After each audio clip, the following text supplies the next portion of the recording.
Welcome to the post-match analysis of the second ODI between Bangladesh women and Pakistan women. The match was, of course, part of the ICC Women's Championship, and the first ODI was won by Pakistan by 5 wickets. But the second ODI, oh, what a match! What a match we've had. Shamana Ghosh alongside Ahmed bin Parvez here at the analysis, right? And what a match we've had. I think one of those rare occasions where a match has gone to a super over at the Mirpur Sher-e Bangla. Yes, I mean, if you would ask me to describe it in one word, it would be just super. I mean, the match was super, it was full of entertainment, went on to the super over, as you mentioned, one of the rarest occasions at the Mirpur Sher-e Bangla. And definitely, for a lot of these players out there, for Pakistan and Bangladesh, it would have been the first time that they've come into this kind of pressure, the super over pressure.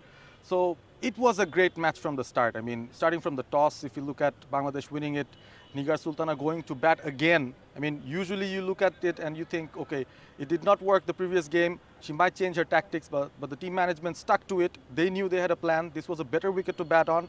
And Bangladesh started well. Few of their openers made some important contributions in the beginning, but it was Pinky's innings that held the fort for the first half of the innings. 40 of 88. 40 of 88. She struggled a bit, but she stuck to it. That was important. And that is the reason, I think, why Bangladesh could manage to play the 50 overs there and scored 169 for 9. Important innings by Nigar Sultana Jyoti as well. Her fourth 50 in ODI cricket, and she was the highest scorer for the team again.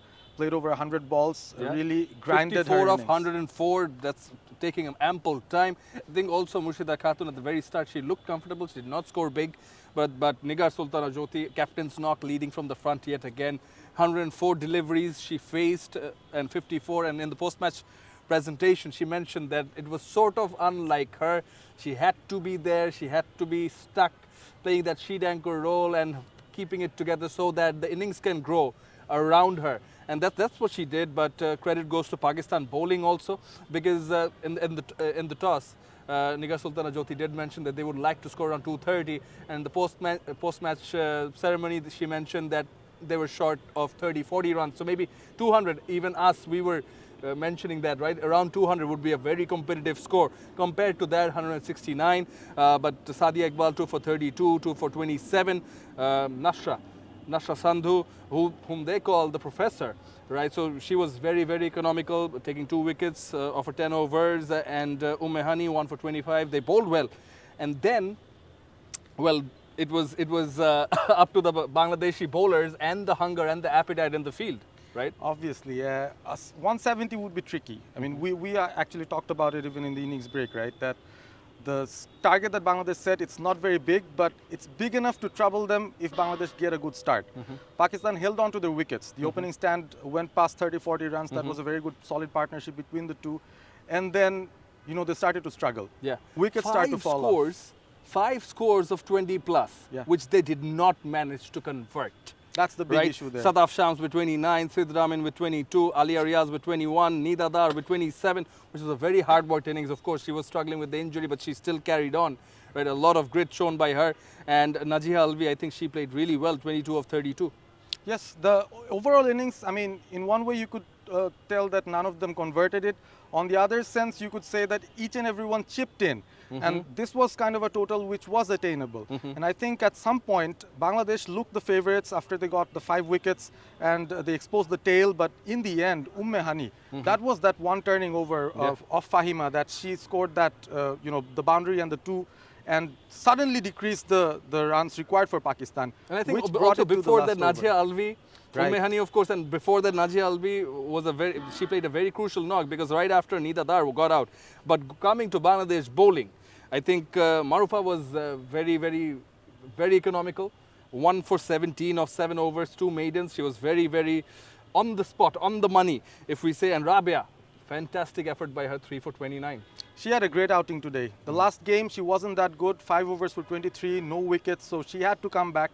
Today, she was nearly in contention to be the player of the match for her brilliant performance. But the pressure was put on, and in the last over, when Naida was bowling, Bangladesh had to defend 4 runs. It was very tough, and they still managed to get Pakistan all out and get it to the super over. And there was another drama. I mean, who to bowl? Bangladesh chose Nahida again, and she delivered the In the goods. super over. Yes, she delivered the goods. Faima was bowling the last over, and then for the Right, super over, right. so 170, 169 all out, and then came the super over where Pakistan batted first. Talia Riaz came up, and they scored 7 runs, and they lost 2 wickets. They could not capitalize and play out the full super over. They lost both the wickets, and then Bangladesh came on to bat and lost a wicket. I think in a way it was good to have Jyoti facing the last ball, because she, I think, has that steel and mantle to not succumb under that kind of pressure. Bangladesh needed 2 from 1. She just hit it straight in the safe zone, and the celebrations afterwards was really, really very emotional. She even got to meet her parents over there at the grandstand, and it was a great day overall for Bangladesh women's cricket and Bangladesh cricket. And obviously, this is another advertisement from the Bangladesh women's team that they're here to compete, and they really can entertain you if you come in numbers and support them. Absolutely, and that is required, right? And what a match we've had.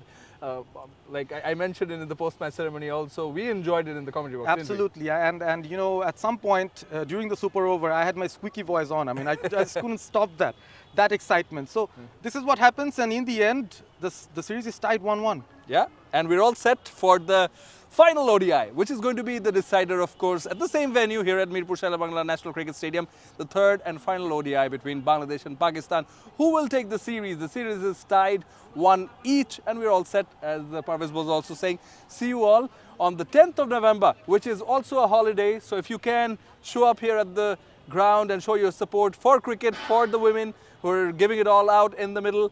And otherwise, you can find us live on BCB's YouTube channel and Facebook channel and enjoy the game. Hope you don't miss out.